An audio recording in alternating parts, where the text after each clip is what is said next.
नमस्कार दोस्तों, स्वागत है आपका इस वीडियो में। और दोस्तों, इस बार जो बच्चों का एडमिशन होना है तो ये शिक्षा पोर्टल से ना होकर ये एजुकेशन पोर्टल 3.0 से होना है।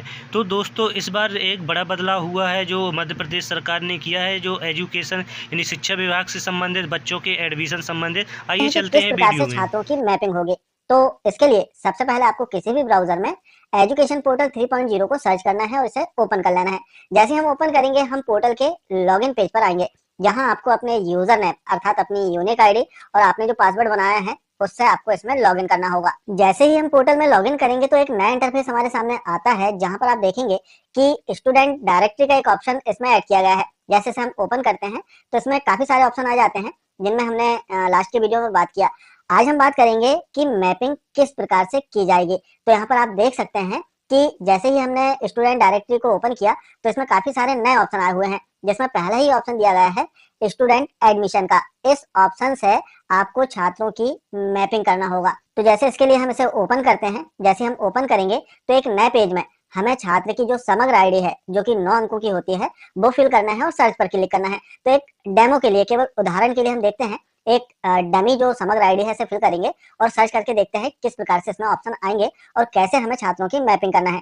इसमें बता दें कि पूर्व से जैसे शिक्षा पोर्टल पर आपके छात्र मैप हैं, दर्ज हैं, तो वो सारा डेटा आपका एजुकेशन पोर्टल 3.0 में आ जाएगा। केवल मैपिंग आपको नवीन प्रवेशित छात्रों की करना होगा।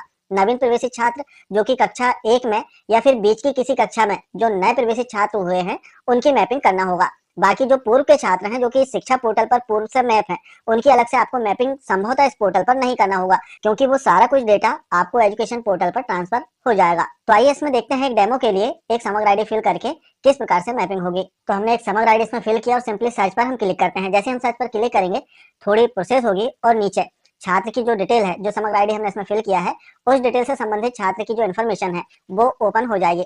अब इसमें आप देखेंगे कि सबसे पहले आपको छात्र की जो जनरल इन्फॉर्मेशन है वो दिखाई देगी, जिसमें छात्र का नाम अंग्रेजी और हिंदी दोनों लैंग्वेज में मिलेगा। इसके बाद में आप देखेंगे कि कुछ ऑप्शन इसमें आप सेलेक्ट कर सकते हैं। इसमें एक बहुत अच्छी बात है कि जैसे डेट ऑफ बर्थ की हम बात करें तो इसमें आप टाइप कर सकते हैं डेट ऑफ बर्थ। यदि त्रुटिपूर्ण है तो इसमें जो डेटा आएगा वो समग्र पोर्टल पर जो डेटा है वही डेटा इसमें ट्रांसफर होकर आएगा। अब यदि इसमें कोई त्रुटि है तो वर्तमान में आप देख रहे हैं कि इसमें सुधार करने के ऑप्शन दिए गए हैं। जैसे डेट ऑफ बर्थ गलत है तो आप यहाँ पर टाइप कर सकते हैं। तो आइए एक एक करके जो ऑप्शन इसमें दिए गए हैं इन पर बात करते हैं। तो सबसे पहले छात्र का नाम अंग्रेजी में और हिंदी में, यदि कोई त्रुटि है तो आप इसमें सुधार कर सकते हैं। इसके पश्चात यहाँ से कैटेगरी चुनना होगा, जेंडर, कि छात्र क्या है, छात्र बालक है बालिका है, तो वो यहाँ से आप सेलेक्ट कर सकते हैं। इसके बाद में छात्र की जो डेट ऑफ बर्थ है वो सेलेक्ट करना होगा। यहाँ पर ऑटोफिल मिलेगा, यदि त्रुटिपूर्ण है तो आप इसमें सुधार कर सकते हैं। इसके बाद में छात्र का जो पासपोर्ट साइज का फोटोग्राफ है जेपीजी फॉर्मेट में आपको इसमें अपलोड करना होगा। चूज फाइल पर क्लिक करके आप यहाँ पर फोटोग्राफ्स को अपलोड कर सकते हैं। तो एक नया ऑप्शन इसमें ऐड किया गया है फोटोग्राफ्स ऐड करने का, अपलोड करने का। इसके बाद में आप देखेंगे कि यहाँ पर छात्र का जो ब्लड ग्रुप है वो आपको सिलेक्ट करना होगा। यहाँ पर सभी प्रकार के ब्लड ग्रुप दिए गए हैं, छात्र का जो भी ब्लड ग्रुप हो वो आप सिलेक्ट करें। छात्र की कैटेगरी सेलेक्ट करना है, छात्र का जो धर्म है वो सिलेक्ट कर लेना है। इसके बाद में फादर्स नेम, मदर्स नेम आपको यहाँ पर टाइप कर देना है।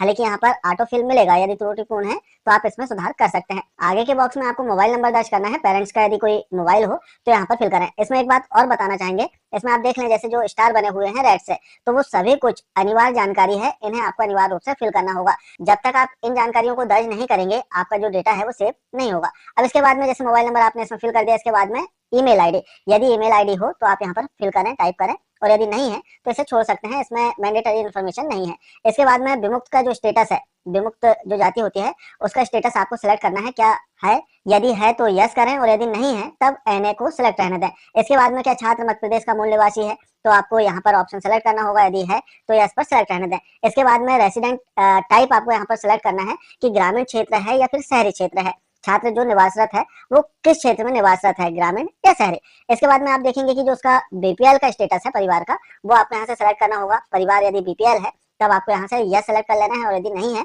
तब एन ही इसे रहने दें। इसके बाद में क्या कोई दिव्यांगता है, यदि हो तो यहाँ से आप दिव्यांगता को सिलेक्ट कर सकते हैं, इसे बता सकते हैं यस या एन से।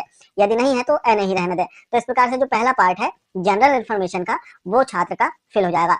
अब इसके बाद में देखेंगे कि इसमें जो एड्रेस से संबंधित जानकारी है वो आती है, जो कि आपको समग्र में जो एड्रेस दर्ज है वही एड्रेस इसमें आपको दिखाई देगा। यदि इसमें किसी प्रकार की कोई त्रुटि है तब आप इसमें सुधार कर पाएंगे, अर्थात ऑप्शनों को सिलेक्ट कर सकते हैं और नीचे जो एड्रेस लिखा हुआ है इसमें आप टाइप कर सकते हैं। तो इसे देख लें और इसके बाद में इसमें सुधार कर लेना है यदि कोई त्रुटि है तब। इसके बाद में थर्ड जो पार्ट इसका आता है वो रहता है फैमिली और अदर इन्फॉर्मेशन का, जिसमें आप देखेंगे कि ओनली गर्ल्स चाइल्ड, अर्थात केवल बालिका के लिए यहाँ पर सिलेक्ट करना है कि क्या बालिका के लिए आप जो इन्फॉर्मेशन है क्या बालिका है, यदि है तो यस पर आपको सिलेक्ट करना है, यदि नहीं है तो एने इसे रहने दें।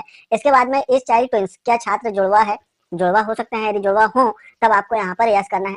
इसके बाद में अगला जो ऑप्शन इसमें दिया गया है कि कितने भाई बहन है वो आपको यहाँ से बताना होगा, यहाँ पर संख्या दी गई है तो वो संख्या आपको यहाँ से सिलेक्ट कर लेना है। इसके बाद आगे देखेंगे कि क्या छात्र अनाथ है, तो यदि छात्र अनाथ हो तब आपको यहाँ से सेलेक्ट करना है। आगे देखेंगे कि क्या फादर्स की मृत्यु हो गई है, यदि मृत्यु हो गई है तब आपको यहाँ से यस सेलेक्ट करना है और नहीं तो एने ही रहने दें। इसके बाद में क्या पिता दिव्यांग है, यदि हो तब आपको यहाँ से यस सेलेक्ट करना है। तो ऑप्शन इसमें दिए गए हैं, केवल आपको सिलेक्ट करना है। इसके बाद आगे इसमें ऑप्शन दिया गया है कि परिवार की आजीविका का क्या साधन है, तो यहाँ से आपको ऑप्शन सेलेक्ट करना है कि क्या पिता जो है गवर्नमेंट जॉब से इनकी आजीविका चल रही है या फिर नॉन गवर्नमेंट है, तो जो भी ऑप्शन हो वो आपको सिलेक्ट कर लेना है। इसके बाद में सिलेक्ट फादर गार्जियन रिटायर्ड, क्या जो पिता हैं या फिर जो पालक हैं वो रिटायर्ड हो गए हैं, यदि हो गए हो तो यस पर सेलेक्ट करें और नहीं तो नो पर क्लिक रहने दें। इसके बाद में आप देखेंगे कि मदर ऑक्यूपेशन, अर्थात माता का क्या व्यवसाय है, जनरली हम यहाँ से गृहिणी बताते हैं, यदि कोई व्यवसाय हो तब आप यहाँ पर ऑप्शन दिए गए हैं वो ऑप्शन आप यहाँ से सिलेक्ट कर सकते हैं। आगे देखेंगे कि इंटर फैमिली गार्जियन इनकम, अर्थात परिवार की जो वार्षिक आय है वो कितनी है वो आपको यहाँ पर लिखना होगा। यहाँ पर देख लें आप जो स्टार बने हुए हैं वो सभी कुछ मैंडेटरी है, अनिवार्य रूप से आपको फिल करना होगा जब भी आप मैपिंग करेंगे। इसके बाद में क्या इनकम टैक्स पेयर, क्या परिवार जो है वो आयकर दाता है, यदि हो तो यहाँ से आपको यस बताना होगा और नहीं है तब एने ही रहने दें। इसके बाद में आगे देखेंगे हम कि क्या परिवार के पास में भूमि 10 एकड़ से अधिक है, यदि हो तो यहाँ से ऑप्शन आपको सेलेक्ट कर लेना है। लास्ट ऑप्शन इसमें दिया गया है कि स्कूल की छात्र के घर से दूरी कितनी है, किलोमीटर में आपको इसमें बताना होगा। तो इस प्रकार से जो ऑप्शन है वो इसमें दिए गए हैं। अगले जो ऑप्शन इसमें मिलेंगे आपको चौथे और पांचवें ऑप्शन, चौथे और पांचवें पार्ट में वो रहेगा प्रीवियस एकेडमिक ईयर की इन्फॉर्मेशन रहेगी और करंट एकेडमिक ईयर की इन्फॉर्मेशन रहेगी।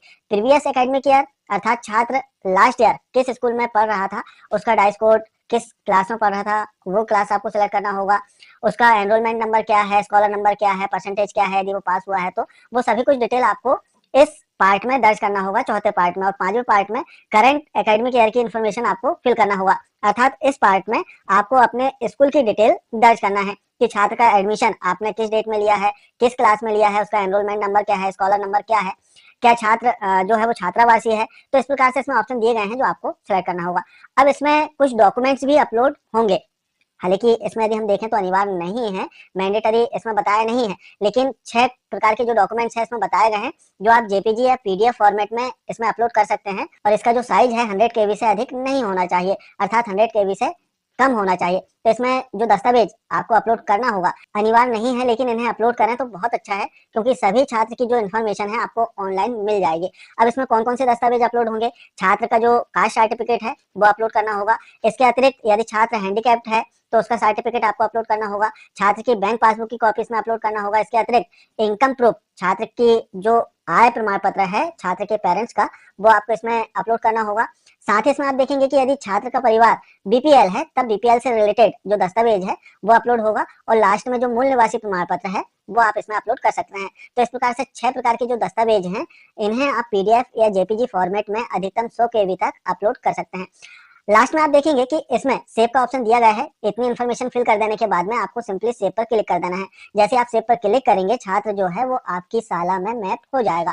साथ ही इसमें नोट में बताया गया है कि जो स्टार बने हुए हैं वो अनिवार्य इन्फॉर्मेशन है जिन्हें आपको फिल करना ही होगा, तभी डेटा आपका सेव हो पाएगा। तो इस प्रकार से नए सत्र में अब आपको एजुकेशन पोर्टल 3.0 से छात्रों की मैपिंग या फिर क्लास अपडेट या फिर छात्रों की प्रोफाइल अपडेट, वो सभी कुछ एजुकेशन पोर्टल 3.0 से करना होगा।